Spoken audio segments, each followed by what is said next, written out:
صفدر پر 35 لاکھ روپے کا جرمانہ۔ ماں صفدر کی چوری پکڑی گئی۔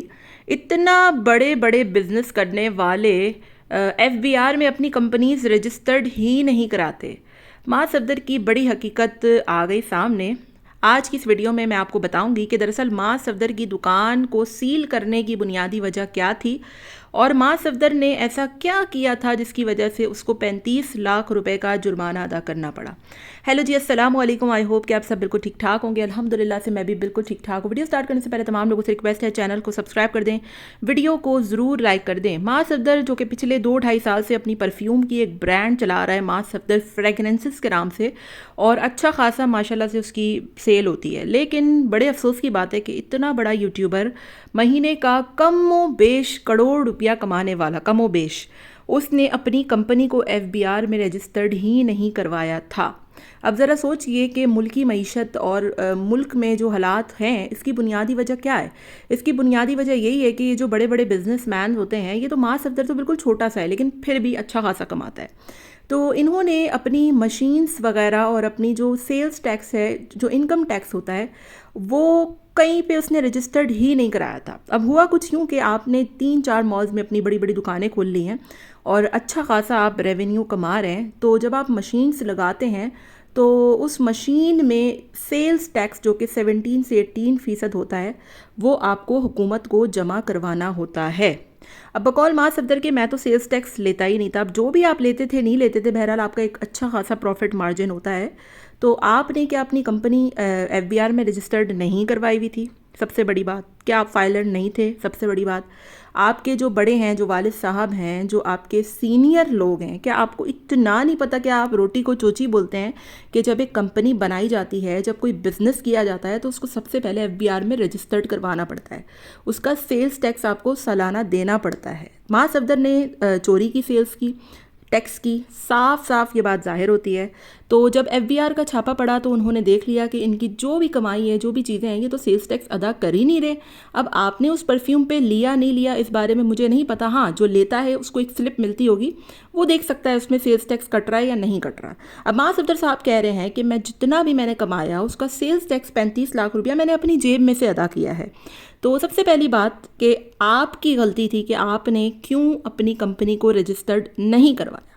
آپ یوٹیوب کا تو بالکل الگ ریونیو ہے، وہ تو لاکھوں کروڑوں روپیہ بالکل الگ ہے، اس پہ تو 1% ٹیکس نہیں کٹتا۔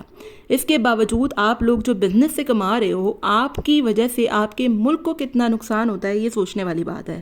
اس کے بعد پھر یہ دھڑلے سے آ کے ویڈیو بناتے ہیں اور کہتے ہیں کہ یہ سارا پیسہ میں نے اپنی جیب سے ادا کیا۔ تو کیا گھنٹہ آپ نے اپنی جیب سے ادا کیا ہے؟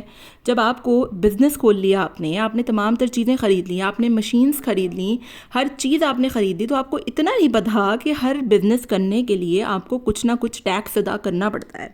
آپ کے والد صاحب جو کہ اچھے خاصے پڑھے لکھے لگتے ہیں مجھے، اور بڑے وہ کام وغیرہ بھی کرتے ہیں، مجھے نہیں پتا وہ کیا کرتے ہیں، اینی ویز، لیکن کچھ نہ کچھ تو کرتے ہوں گے، ان کو بھی پتا ہوگا، اس چیز کی نالج ہوگی۔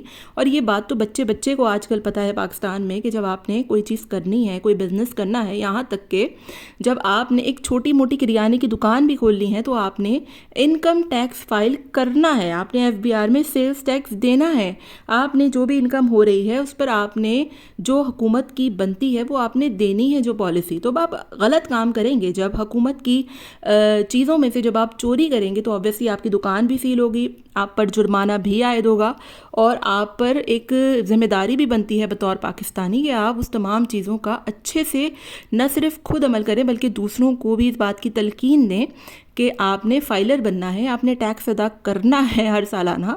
تو اس کے بعد جب آپ پر حکومت پابندی لگاتی ہے اور ٹیکس پے کرنے کے لیے آپ پر جرمانے عائد کرتی ہے تو پھر آپ لوگوں کے منہ سے دھوئیں نکلتے ہیں۔ اب آپ صاحب کہتے ہیں کہ اتنا پیسہ ادا کیا ہے جس سے ایک اچھی ٹھیک ٹھاک گاڑی آ سکتی ہے، جو کہ لگ بھگ 25 سے 30-35 لاکھ روپے آرام سے بنتا ہے۔ اب آپ ذرا اندازہ لگائیے کہ یہ صرف سیلز ٹیکس ہے جو کہ جب سے دکان کھلی ہے تب سے لے کے اب تک کا ایک اندازے کے مطابق لگایا ہے، کتنی سیل ہوئی ہے۔ اب اتنی سیل ہوئی ہے جس کا 17% 35 لاکھ روپے بنتا ہے، تو آپ سوچئے کہ کتنا ریونیو یہ لوگ کماتے ہوں گے۔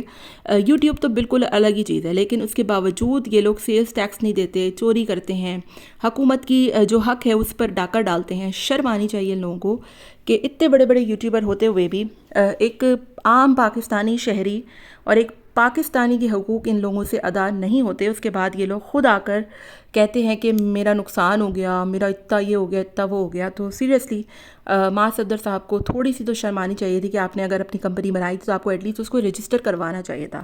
اینی ویز یہ بات بھی اچھی ہے کہ اس نے آ کر یوٹیوب پر بتایا ہے ساری چیزیں کہ ایسا کچھ ہوا، لیکن اس نے اپنی غلطی نہیں مانی. سیم تھوڑے دنوں پہلے اس کی بہن چیٹنگ کرتے ہوئے پکڑی گئی اور اس کے بعد سارا کا سارا ملبہ ٹیچر پہ ڈال دیا گیا، جبکہ وہ اتنی کوئی چھوٹی منی بچی نہیں ہے کہ اس کو زبردستی موبائل دیا تو وہ لے کر بیٹھ گئے، خاصی وہ چیٹنگ کر رہی تھی. تو یہ چیزیں ہوتی ہیں جو کہ آپ دیکھتے ہیں اور اس کے بعد آپ کو اندازہ ہوتا ہے کہ یہ لوگ کتنے منافق ہوتے ہیں. آپ کا اس بارے میں کیا خیال ہے ضرور بتائیے گا. ملتے ہیں نیکسٹ ویڈیو میں. Till then take care, tata bye bye, اللہ حافظ.